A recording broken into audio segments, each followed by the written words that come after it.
Kentucky really red? Do we have to make sense of it? Well, I've known you such a long time. Hello, this is Emily Ramshaw here on Wednesday, November 7th, the day after the midterms with the Texas Tribune TribCast, our weekly Texas politics and policy podcast. I'm joined this week live in studio with CEO Evan Smith, Executive Editor Ross Ramsey, Howdy. Political reporter Patrick Svitek. Hello. And in the second half of this podcast, State Representative Celia Israel, Democrat of Austin, and Larry Gonzales, Republican of Round Rock. Let's give them all a big round of applause.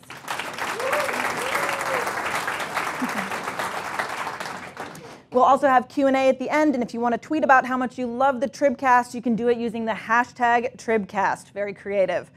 All right, one more housekeeping note that's very exciting, because one Texas Tribune podcast is just not enough. Our own Evan Smith is launching his own podcast called Point of Order. To coincide with the start of the Texas legislative session, you'll be able to hear a sneak peek, a pilot episode this afternoon when he airs his one-on-one interview with Joe Strauss. He recorded it this morning. He wasn't in the TribCast, so he had some time on his hands. So check for that on our website or on your favorite podcast player.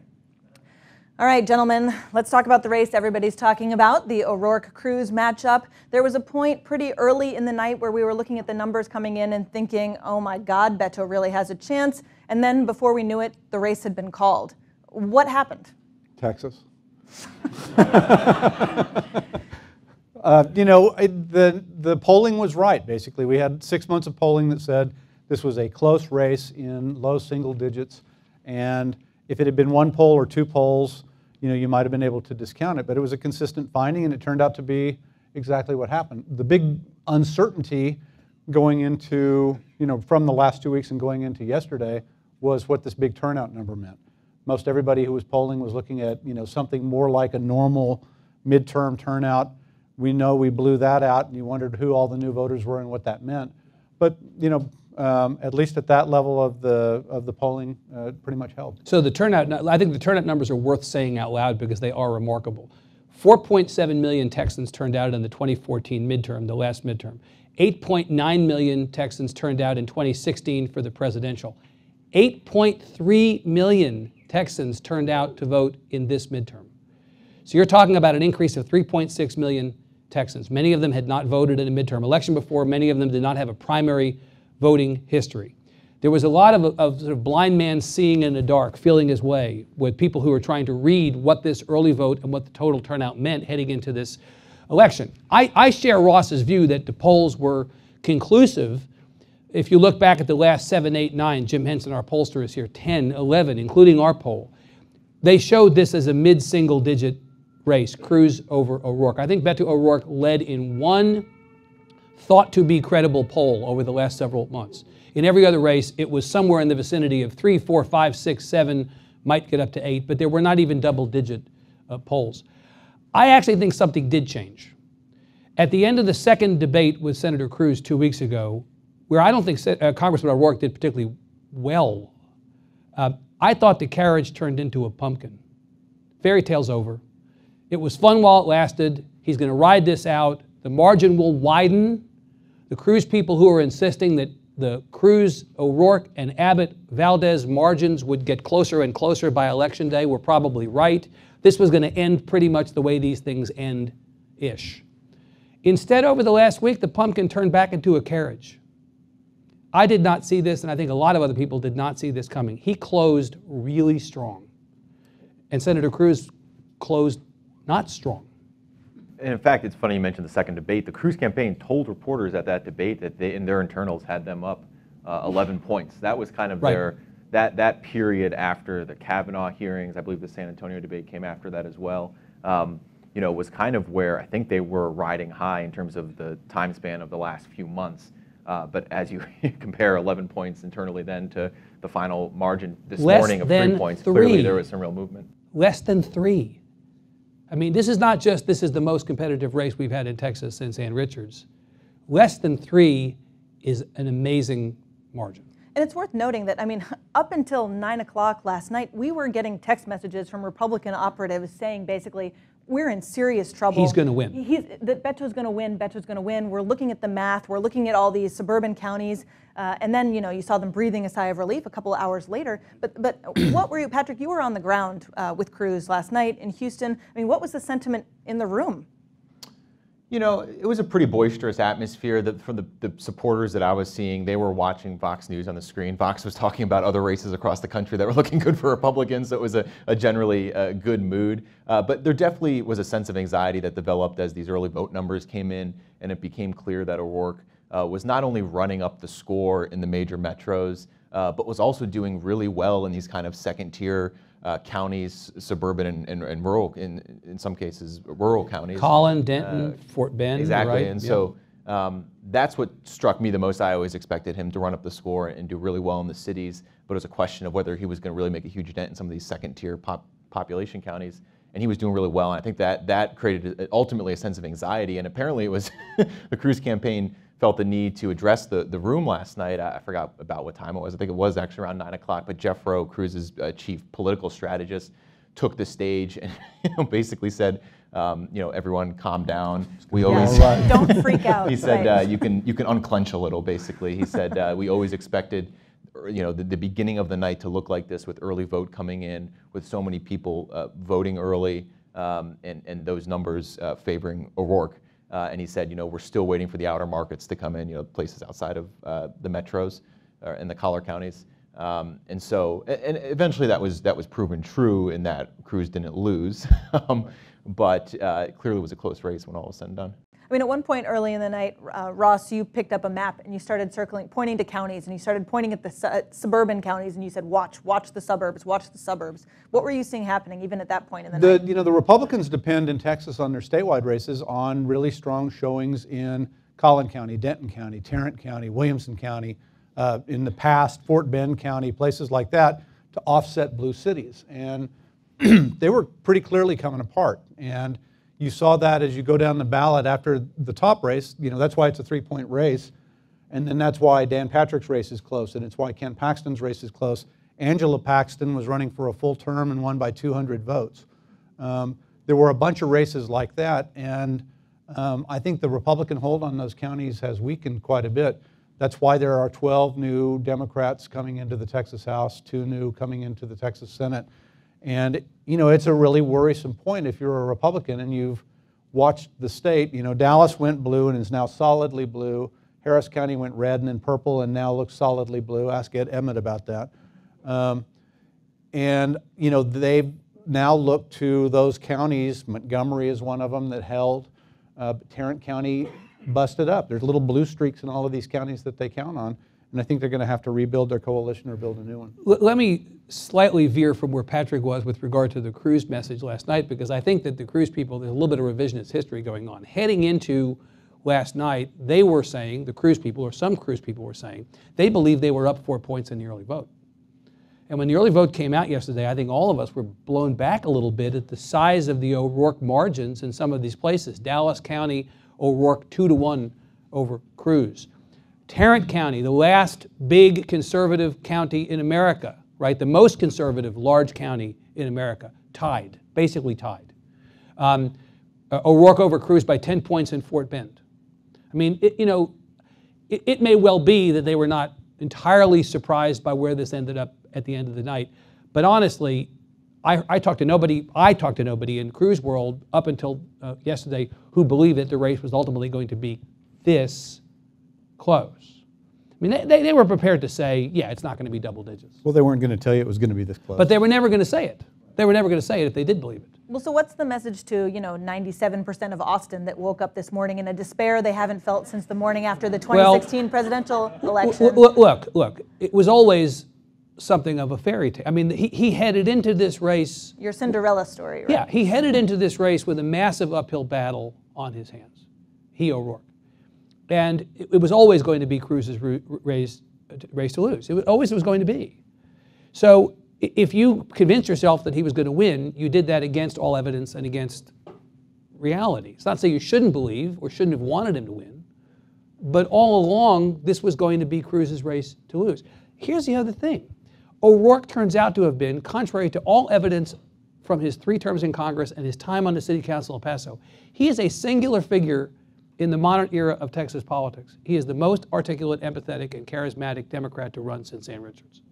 I think he overperformed consistently on the campaign trail, blew people away, people who did not know him and people who did know him. And one of the challenges, it's already being discussed now, is that what happens after O'Rourke? Who is the next Beto? And the answer is, I don't know that there is somebody who can inherit that mantle because he is so unusual in terms of the tools that he put together in this race. Maybe we'll be as surprised by the next person as we were by him. Ross, is Evan right on this point? Is there some, yes, I know. I'm giving him an opportunity. Please say no. Please say no. Ask me again. I can see him licking his chops over here. Yeah, he's got a bib on right there. I see that. Is geography, are demographics shifting fast enough that other strong Democratic contenders will say, you know what, I've been waiting on the sidelines, waiting for the chance for it to be a 5-point margin, a 3-point margin, and now it's my time to jump in? Or was Beto O'Rourke a unicorn? In some ways he was a unicorn. In some ways he was a repeat of Cruz in 2012. Ted Cruz wasn't supposed to win that race. He beat Tom Leppard, he beat Craig James, he beat David Dewhurst, and nobody knew who he was. People like, this is Barack Obama, that story. People like new candidates. You have to perform when you get there. But I also think that a lot of what happened in this election was a referendum on the president. He had a pretty good midterm in some ways, a pretty lousy midterm in some other ways. In Texas, the dial moved pretty convincingly to the left. It didn't move out of the red range, but it moved toward the blue. That's what you see in all of those races. It's what you see in all of those statewide numbers. And while I think the Senate race was the big flashy thing that we were all paying attention to, for good reason, I think that the underlying structural problem here for the Republicans was that they have a president who is making, it looks like suburban Republicans a little bit nervous and a little bit willing to shop. Well, let's talk about some of those races that are down the ballot. And Patrick, talk a little bit about the congressional landscape in Texas. Obviously, there were some pretty high-profile Democratic pickups. Yeah, so heading into this cycle, there were 3 GOP-held seats that were clear targets for national Democrats, just based on the fact that Hillary Clinton carried their districts. You had John Culberson's seat in Houston, you had Pete Sessions' seat in Dallas, and then you had Will Hurd's seat in a district that stretches from San Antonio to El Paso. Will Hurd, traditionally, his district or his seat was kind of the perennial swing seat in Texas, so it wasn't necessarily a surprise that was on the battlefield this time. And what you saw last night, you saw both Sessions and Culberson go down, kind of the new additions to the battlefield, and Hurd hang on, I think. I know we're still waiting to see how that's going to turn out. Like Hello, 4 Medina County. And Hurd hang on. And so, and then you also had national Democrats targeting several kind of second-tier races. These were races that they added the candidates to their red to blue program, kind of as a way of designating to donors that these are serious people, give to them. They did, but the DCCC and the outside groups didn't necessarily pour resources into these races. But even in those races, you saw some very close outcomes. A good example is MJ Hagar here or close to us in Williamson County and Bell County running against John Carter, and I think she got within 3 points. And so you still saw some. And that had been a Republican plus 19 district. Yeah, so you still saw some pretty impressive outcomes in those second-tier congressional races. Yeah, Kulkarni, Kopser, a lot of those guys did. Kopser, Julie Oliver did better against Roger Williams than a lot of people thought. I mean, the opportunity for next time in the congressional races particularly is really interesting. There will be many more races that the National Democrats target next time based on the strength of the Democratic performance, not by the stars, but by the supporting players this time. So if you're a Republican this morning, what are you thinking? Oh, shit. Yeah. Right? You guys are really good with your 1- and 2-word answers. That one just missed them. I mean, the ones that the ones that survived are looking at this and going, I barely got out of here. Jonathan Stickland was talking about a Republican sweep a minute ago. He didn't get to 50%. The guy next door, Giovanni Capriglione, almost got 70%. So it talks a lot about what kind of Republican works. I think they're going to readjust and refigure how they go into these races. But the first sign we'll see about the Republicans adjusting to this is going to be the speaker's race that's up right now with these newly elected people, these barely elected people all deciding what kind of speaker it is, what the voters were saying. The Stickland thing is interesting. By the way, we have to say Stickland's name at least once every TribCast. It's a little bit like Beetlejuice. If you say his name 3 times, he magically appears.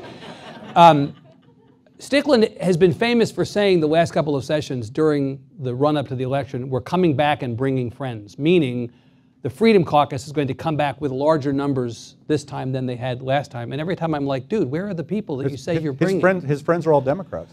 Well, it's the friends he's bringing back are like the invisible rabbit and Harvey. I mean, at this point, honestly, you look at the Freedom Caucus numbers, I'm not sure their numbers aren't going to drop next time. Right? I mean, an interesting subplot in the next legislative session is going to be potentially the declining influence of that movement conservative wing, the sort of three parties of Texas theory, Democrats, traditional Republicans, and movement conservatives. The movement conservatives are going to find themselves crowded out now by lower numbers in their ranks and by 67 as opposed to 55 Democrats, because I think they're in a position where they're going to have a hard time affecting the outcomes of things either positively or negatively. Well, I'm going to restrain you on that so we can talk about it in a little bit with our two special guests, but talk to us about how that played out among the statewiders, because obviously when we saw Abbott performing super well, we saw some narrower margins in some of the statewide races that I think we didn't expect. You want him or me?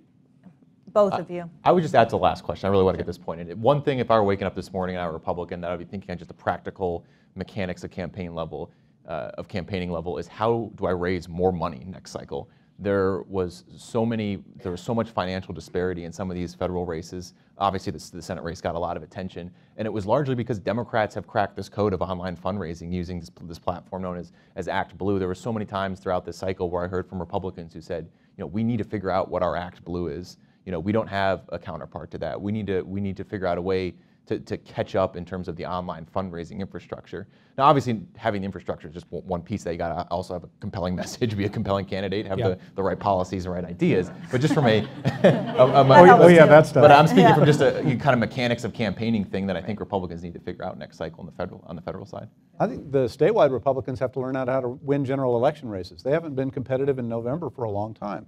They've gotten really, really good at primary races. And some of those have been really, really interesting and had, big players and lots of money and all of that kind of stuff. But they have to learn to run general election races now. And I think, in some cases that's going to move them toward the middle. In some cases it's going to just teach them how to, refine their points. And it might change how they run in Republican primaries if they're afraid of something that's going to happen in November, as they should have been last night. I think this snuck up on a lot of them. One thing that you'll hear in the interview we'll post this afternoon with Speaker Strauss that I did this morning, asking him about the results of the elections, he says his big takeaway from this election day is that base politics is working less and less. That you cannot simply run that old play to just do the base. And that's reflected both in the outcomes in the legislative races, and it's also reflected in the closer than normal statewide races. I mean, look, Governor Abbott won by almost 14 points. That is, by anybody's math, a significant margin. It is a smaller margin, as I said, than in many other governor's races in recent memory, but it is a significant margin. I'm really shocked by the small margins in the lieutenant governor's race and the attorney general's race and the ag race. We didn't poll the ag race. We did poll the AG's race and the lieutenant governor's race, and we saw a 3 weeks ago that those races were closer than the governor's race. But there is no reason to think that Greg Abbott should get 14 points over Lupe and Dan Patrick should be 5 points over Mike Collier. Or right. Who are the voters who are voting for Abbott and not voting for Patrick? I don't know if it's undervote or if there's are there Abbott Collier voters? Are there? Well, I know one Abbott Collier voter was probably Ed Emmett. How'd that work out for him? Or there are Abbott Justin Nelson voters. I mean, I think each of those races has to be looked at individually, but unavoidably, you've also got to think of them as a group. The people who are voting against Dan Patrick may be doing it for a different reason than the people voting against Ken Paxton. The people voting against Ken Paxton may not be doing it for the same reason that they're voting against Sid Miller. I mean, look, Glenn Hager and particularly George P. Bush were relative, powerhouses electorally compared to the other guys. Bush had about a 10-point margin over his opponent. Hager the same. Christy Craddock had a significant margin. So something is up in certain of the. Now, Paxton, Patrick, and Miller have at least one thing in common. They are super, super, super, super conservative to a very kind of on-brand degree, unlike some of the others. Hager, Bush, Craddock. There's also that creature we haven't seen much since 1998, the Texas swing voter. There's an O'Rourke Right, the people Abbott, with their O'Rourke and there's Abbott an O'Rourke signs. Abbott voter Yep. here, and there's, you know, this is from the days when there was a George Bush John Sharp voter. I mean, it used to be that it wasn't uncommon for people to cross like that, and this race, you know, forced a bunch of people out. I don't know how many did it. You can do the math on it and see that they have to exist, or this wouldn't happen and that wouldn't happen. Right. I'm sure that Dan Patrick is wondering, you know, about the O'Rourke Abbott Collier voter. I mean, I think they're looking at that, and they're going to have to examine this and figure out what it means and how they act from there. Right. But the question is whether behavior changes. We've all been gathered in here while the president has been on TV yelling at the press, or as we refer to it, Wednesday. And he seems not to have taken away from last night any sign of distress in terms of how he does his deal. And my question is, will Dan Patrick, as he presides over the Senate, take away from last night anything, or will it just be same song, different verse? Don't know. Well, I want to talk a little bit, she says awkwardly with 3 other guys on stage, about some history that was made. The first 2 Latinas from Texas in Congress were elected, Veronica Escobar and Sylvia Garcia. They're also among the first freshman women elected to full terms in Texas in 2 decades in Congress. And we also saw, I think, a +7 in women in the Texas legislature. This sort of idea of a wave of women, how did we see that playing out last night? You know, more women on the ballot, more women in the winner's box. I mean, they, you know, they performed as well as men in those positions would have performed. I mean, it was, you know, it's probably a plus with some voters, but you know, the idea, you know, part of the problem with women not being in office is women not competing, and we've solved the women not competing thing. And I think as you get more, you'll get more. I think that is an endless cycle. You know, there's this great statistic on the Texas legislature that we've had like 5,500 legislators in Texas history, and we haven't had enough women in the legislature yet to fill both the House and the Senate. So fewer, I think it's 154, so slowly. Yep. All right, well, for you two, who we're going to say goodbye to in just a moment, what were the 2 biggest surprises of election night? Patrick, Ross. Oh boy. I know. You know I'm always going to ask you this question. You might as well be prepared. One thing that stood out to me, I don't know if it was a surprise, was the margin in the non-Abbott, non-Cruz statewide races. Dan Patrick and Ken Paxton and Sid Miller only winning by several points, 5-6 points.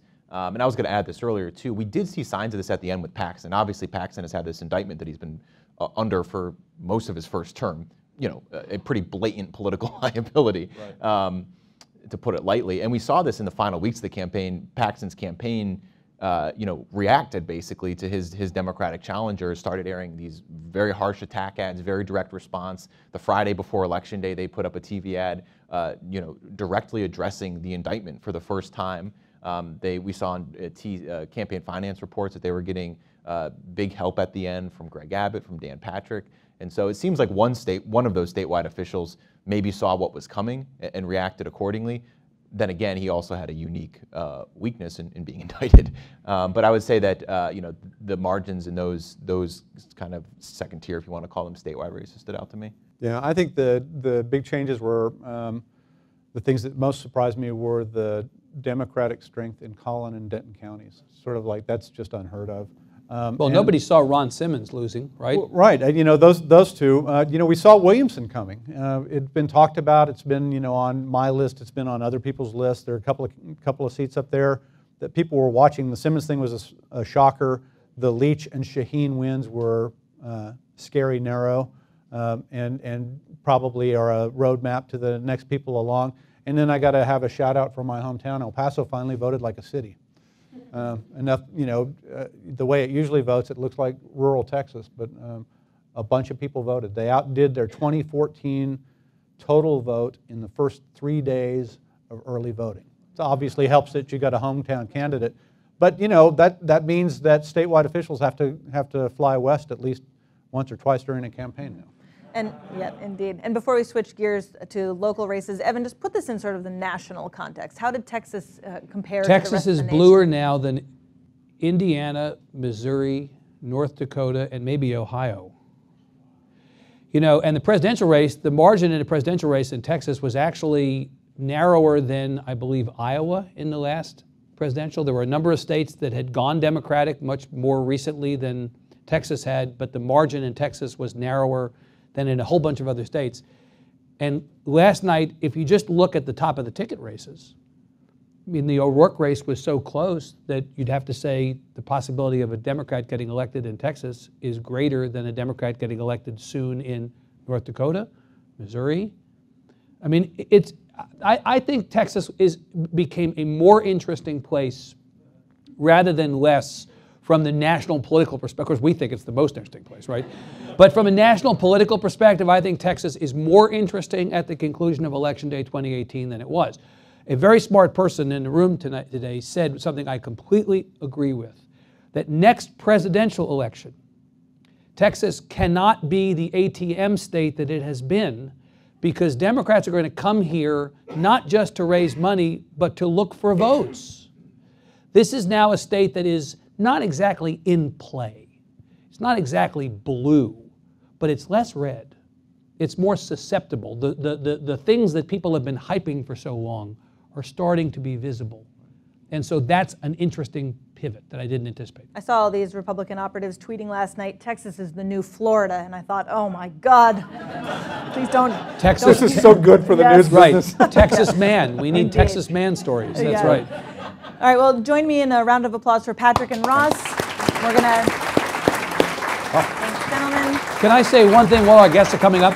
You can, and then I have to thank some more sponsors. Yeah. So The one thing I would observe, come on up here. The one thing I would observe while our guests are coming up is I was personally, Emily, not prepared to say heading into yesterday that Connie Burton was going to lose in Tarrant County. I thought Don Huffines would probably lose because Pete Sessions was going to lose, and the Huffines district is contained entirely within the Sessions district. There were no Colin Allred Don Huffines voters, or very few. But I am surprised that Connie Burton did lose. Tarrant County really did change yesterday in a way, not just at the Senate level, but kind of across the board in a way that I don't think we anticipated either. So I think that's a big surprise to keep in mind. Good. Well, keep that surprise front in mind. I'm just going to thank 3 TribCast sponsors. The Texas Association of Counties. Local government is great, not because it's government, because it's local and connected to the people. Learn more at texascountiesdeliver.org. The Texas Association of Community Colleges. Over the past 15 years, the number of degrees and certificates awarded by Texas community colleges has increased 177%. Be a part of Texas success. And the Texas Bankers Association. For almost 200 years, Texas banks have been cornerstones of their communities. We are the Texas Bankers Association at texasbankers.com. All right, folks, thank you so much for joining us. We cannot wait to have all of your expertise in telling us what happened in the Texas legislature last night. Thank you for having us. Oh, our pleasure. What happened? Texas found its voting muscle, and I was really, really excited. You saw some good news last night. I was thrilled. Did you think it was going to be 12? Yes. So 12 Seriously? House seats, Yeah. two state Senate seats. Yes. Yes. I traveled to Houston and I traveled to Dallas and I met those women in particular, and we walked for them, you know, and good things happen when women get together and drink wine. Many people in this room know that. Yes.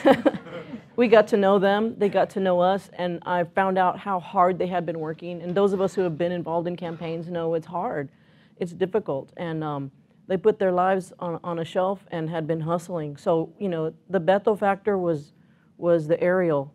And then, you know, women like Vicki Goodwin and Ramos, Catanach, have been walking with on the shoestring to get their message out all year long. So I saw a mutually beneficial thing happen, and what happened was the voters were contacted several times. Mm-hmm.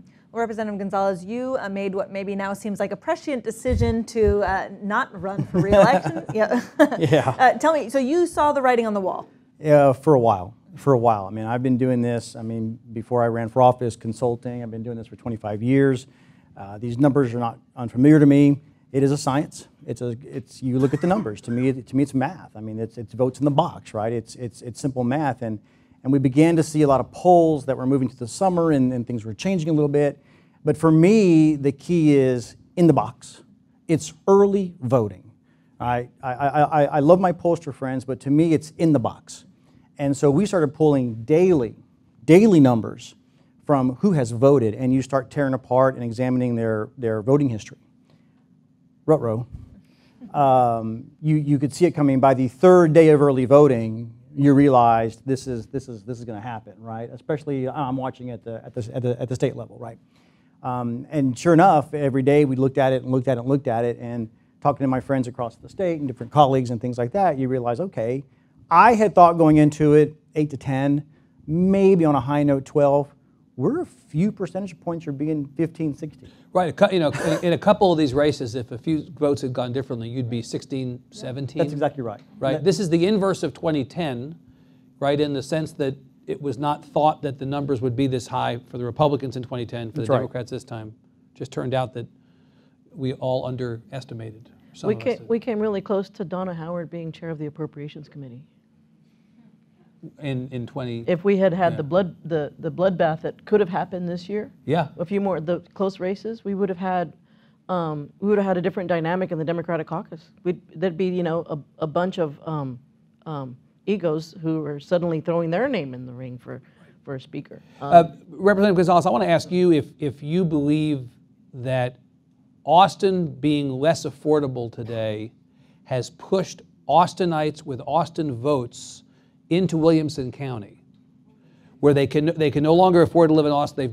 They've been pushed north into Pflugerville, Round Rock, Cedar Park, and that the composition of those legislative districts, Tony Dale was beaten pretty handily in his district in Cedar Park, and the hand-picked Republican successor to you in your district, Cynthia Flores, was beaten pretty soundly by James Tallarico, the Democrat.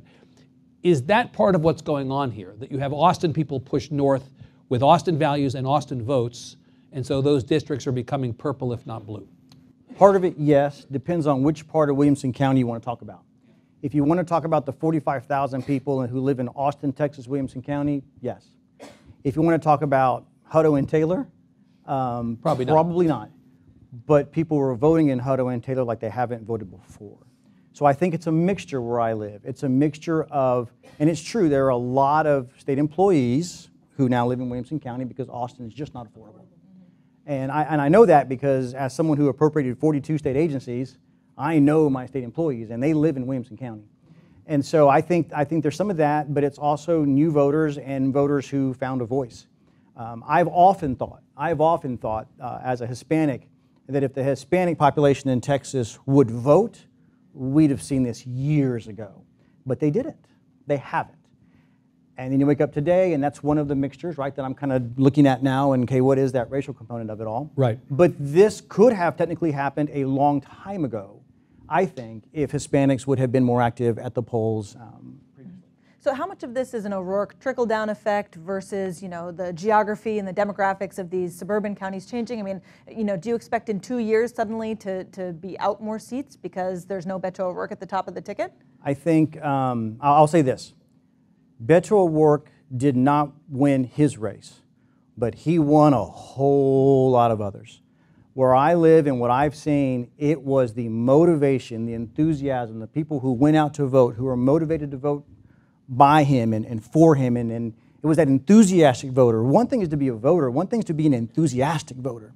Those are very different things, and I think people lined up behind him, and it was incredible to watch happen. You don't see that type of personality that can come in and just hit that kind of a stride, but he did. He did. I still see the two trajectories that were happening. There was a lot of folks in August who said Beto doesn't have a chance. He was running an unconventional race. It was cool to watch. He started, getting steam. While he was doing his thing in the 254.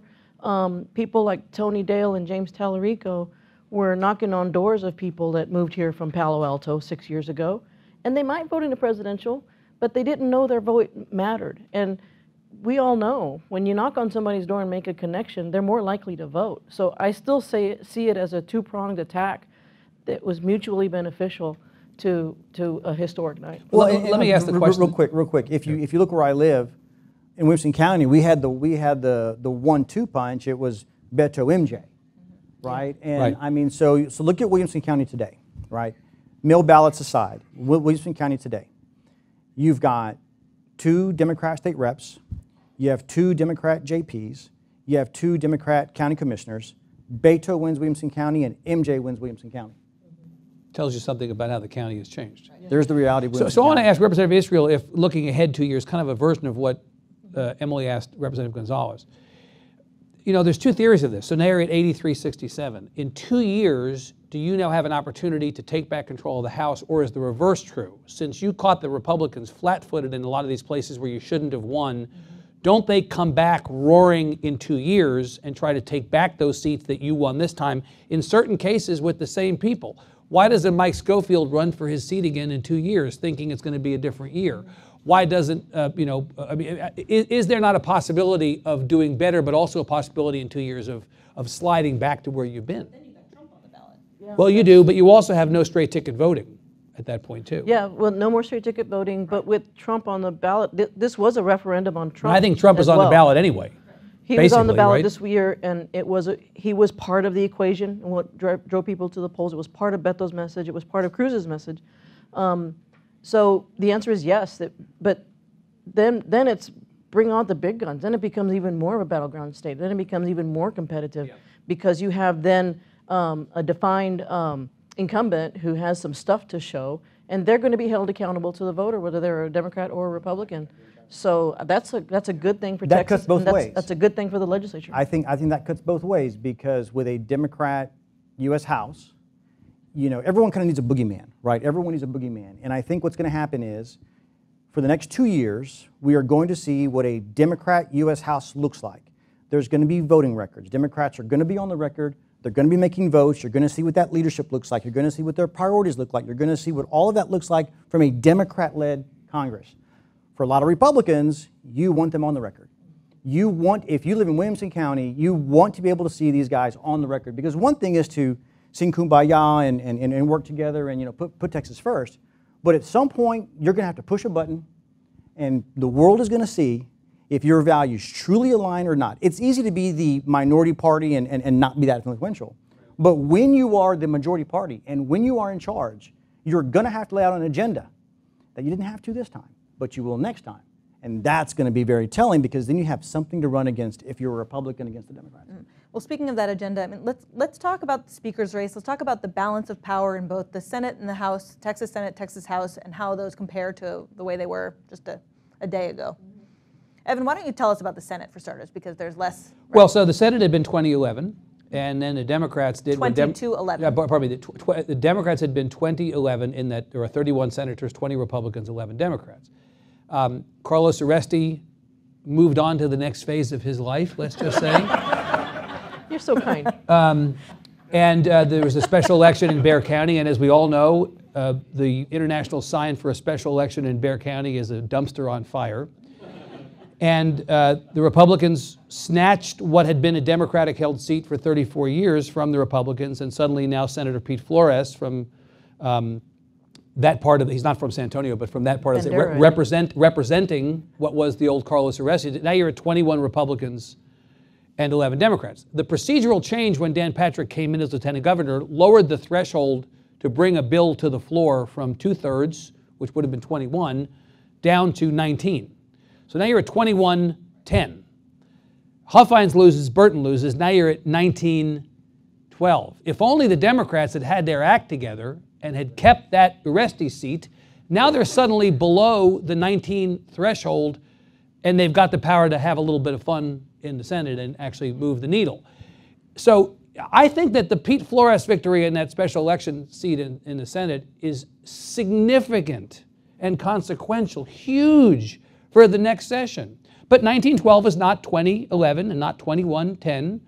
So there were more Democrats in the Senate, and so there's that. As we said earlier, 95-55 in the House, Republican and Democrat, now is 83-67.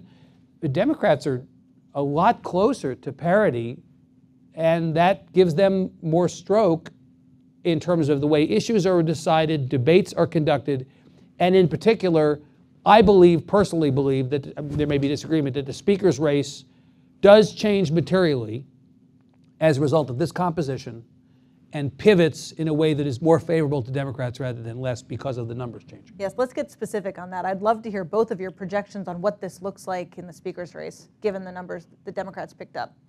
Well, I haven't talked to all my Democratic colleagues, but I've talked to a lot of them, and I feel like this you know, it's positive news, right? It means your favorite bipartisan bill gets brushed up and cleaned up, and it might have a chance this session because telecommuting. You're not right. Telecommuting. Online voter registration. Online voter registration.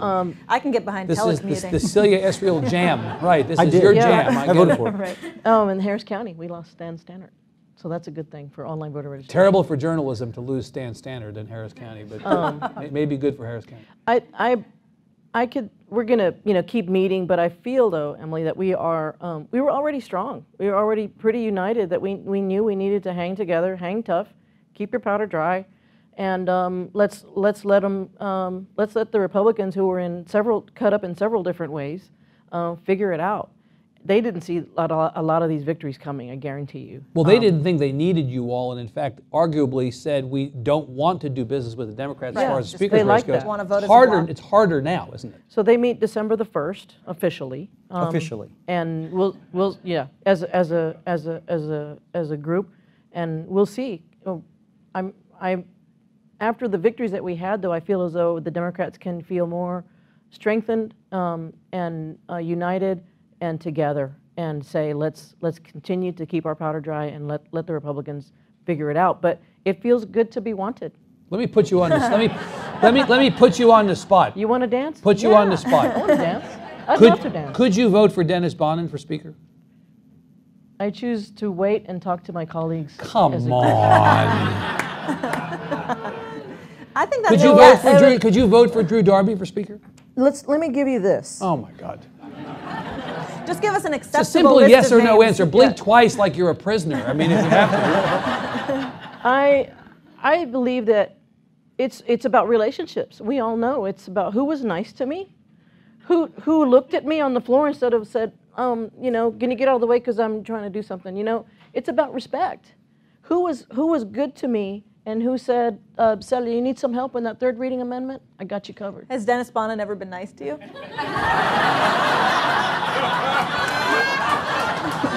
Dude, that was awesome.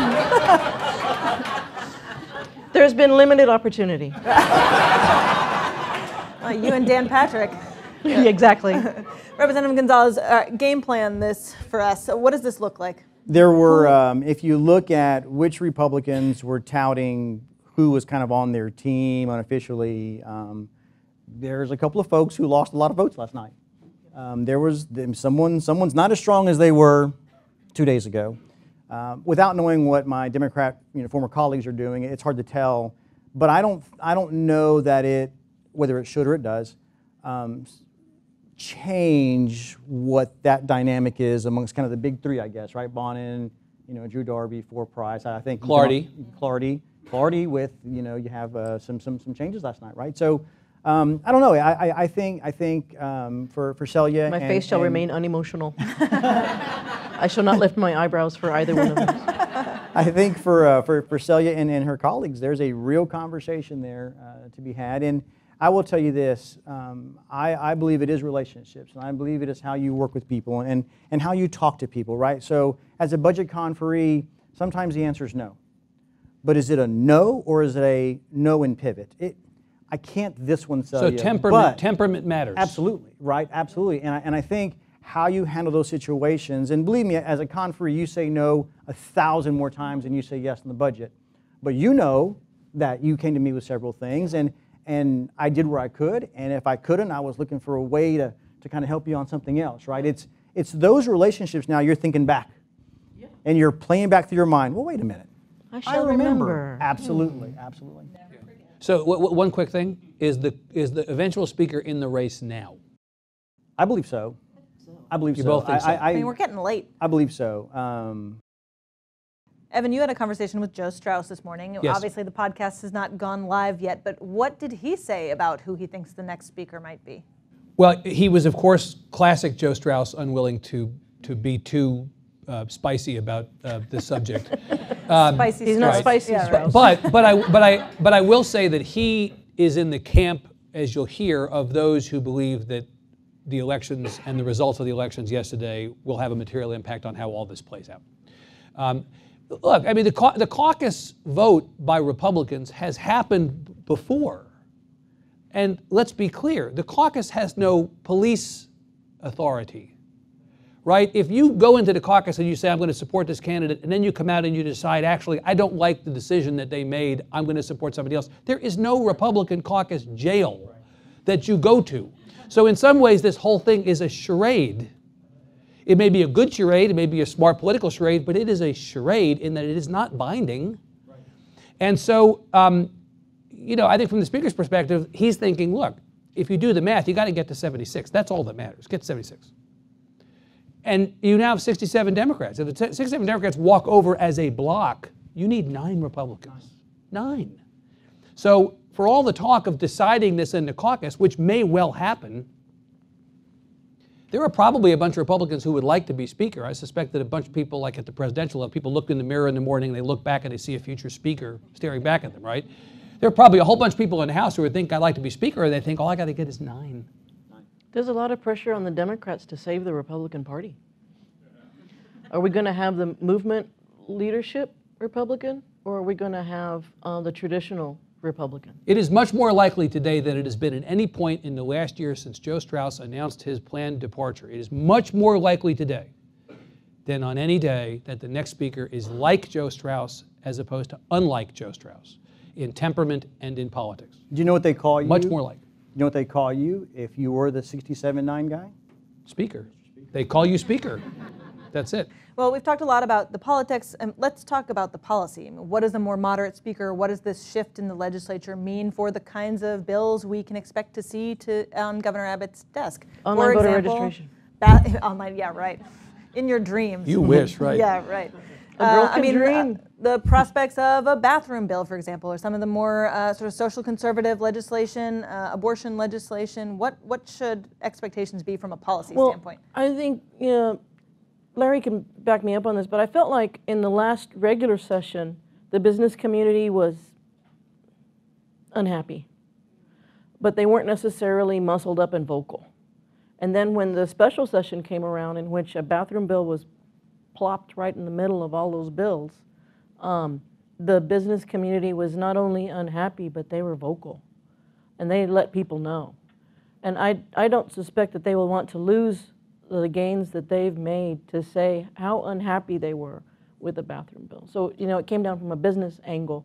So I don't see the business community letting up on any of that. And now with the turnout that we've had and the gains that we've made and the close races that we had, you know, that Ferris-Paxton race, for example, I would hope that some sounder minds will prevail on the practicality of turn down the volume on the crazy.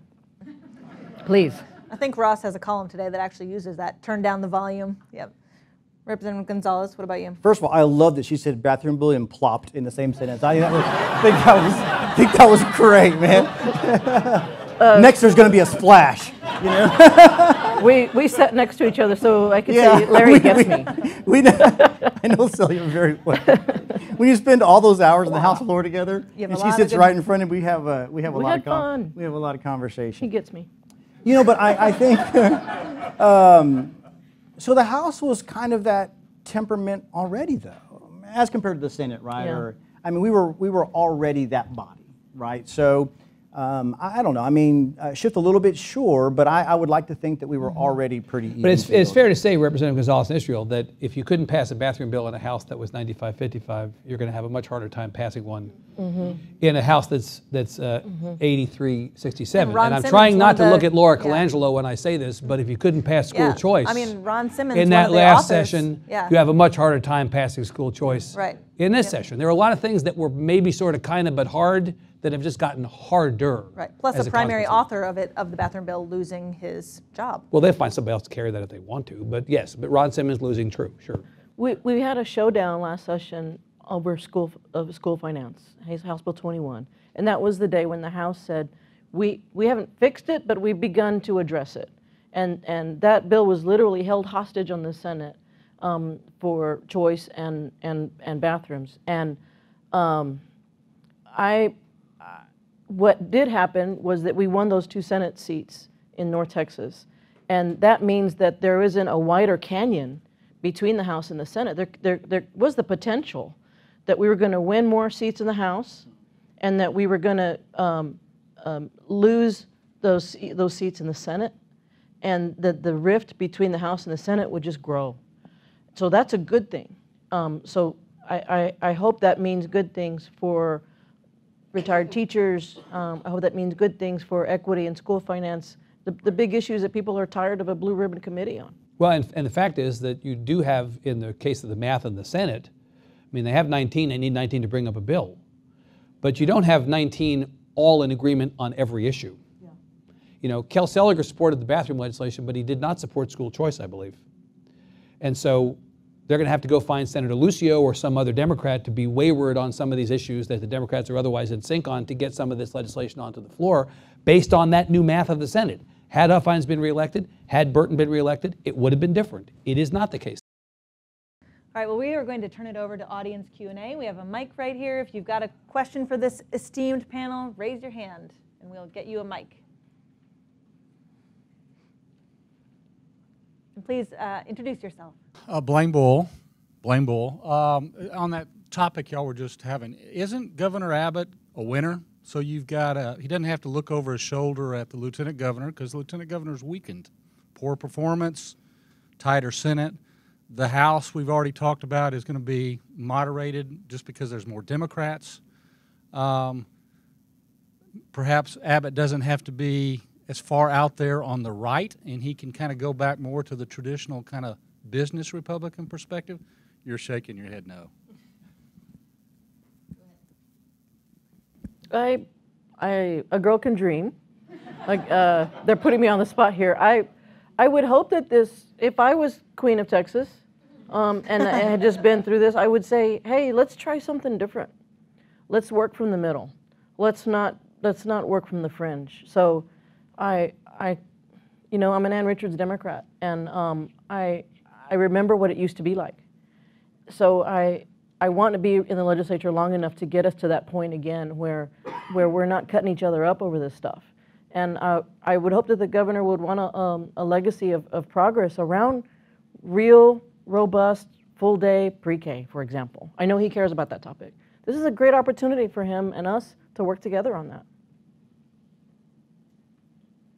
Mr. Shields. From the last panel, I had one question. I couldn't let Evan get away without answering his own question. When you said, who's the next Beto, and you didn't see who it was, what if it's Beto?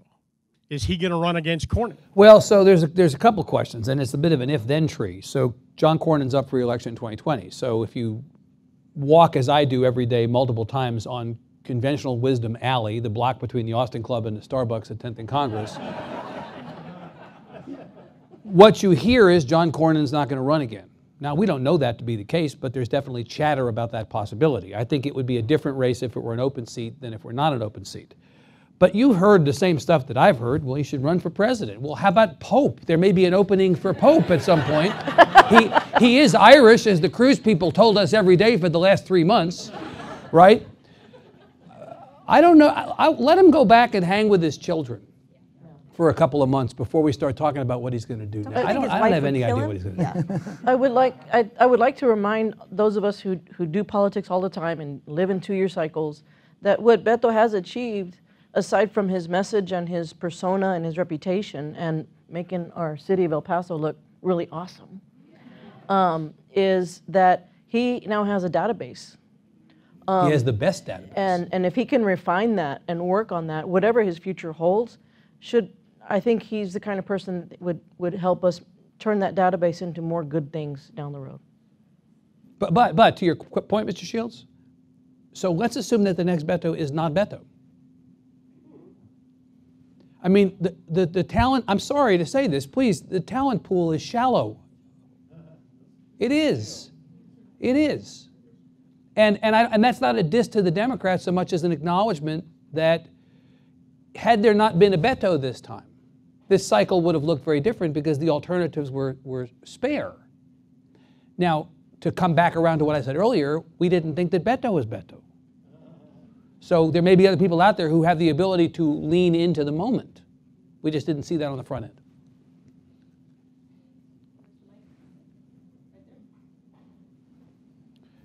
Let me guess what this is about. I'm going to fool you today. Okay. I've been a poll worker for many, many years.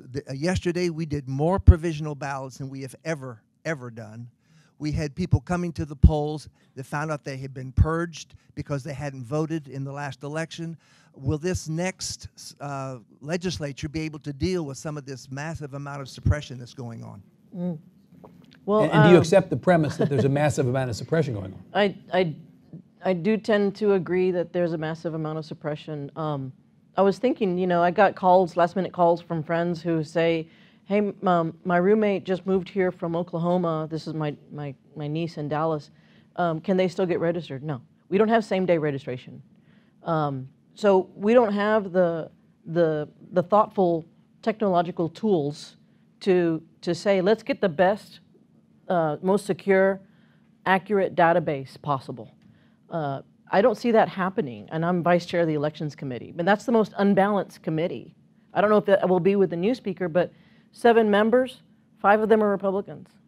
So, you know, like they had to make me the vice chair. So. Representative Gonzales, why don't Republicans have a greater incentive to make it easier to register, to make it easier to vote? If you, there's a lot of committees get a lot of attention in the legislature. If you've never sat through the elections committee, it's fascinating because you're talking about the rules that set all this up. I mean, that's sort of, if you're interested in those types of issues, that's it. Like, it's not Ways and Means, and that's it. That's the conversation. And so I know the Democrat county chair, Republican county chair actually testify every time. Yeah, Williamson County, they actually agree on several things, and then they don't agree on some of the things.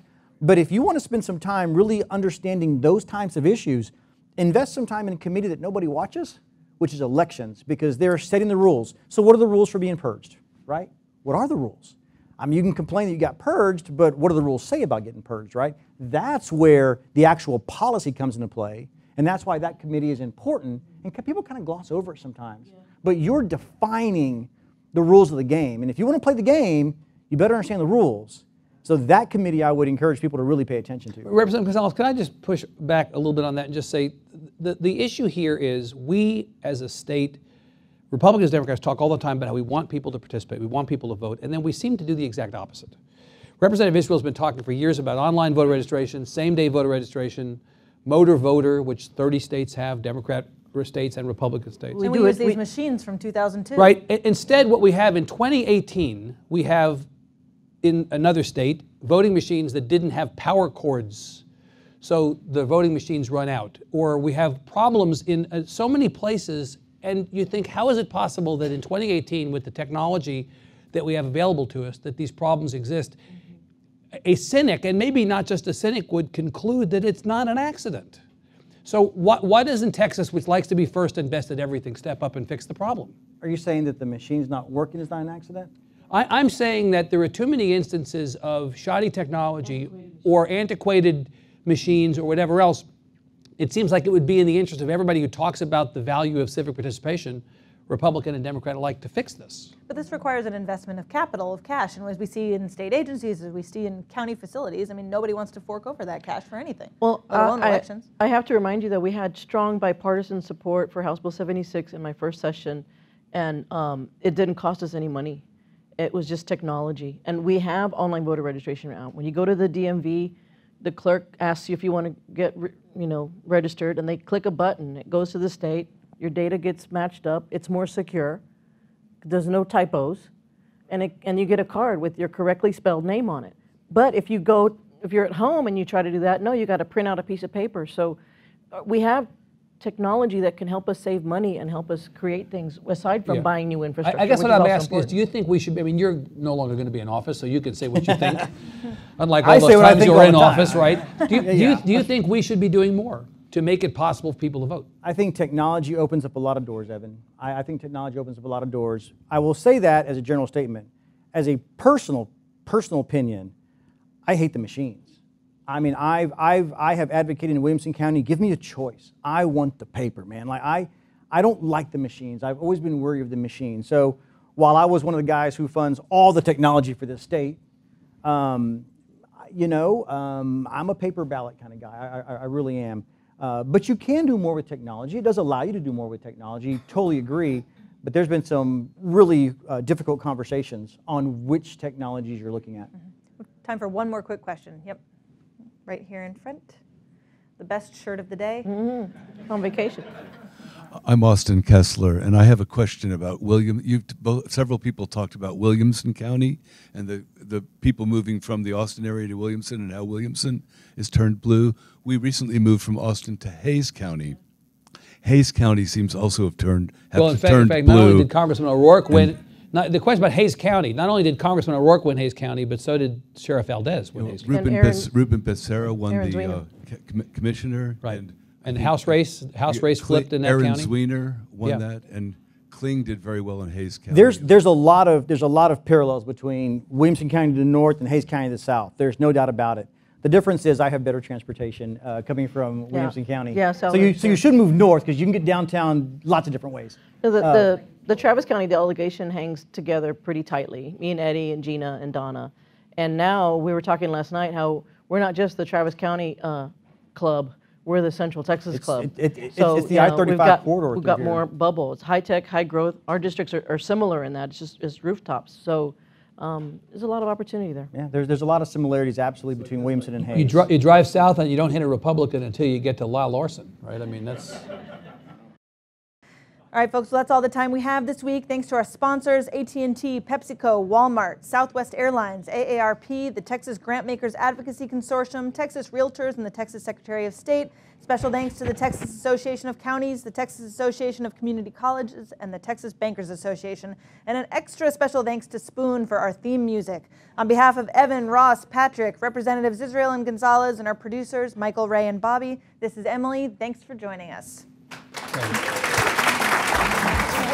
You would never use. Do I have to talk you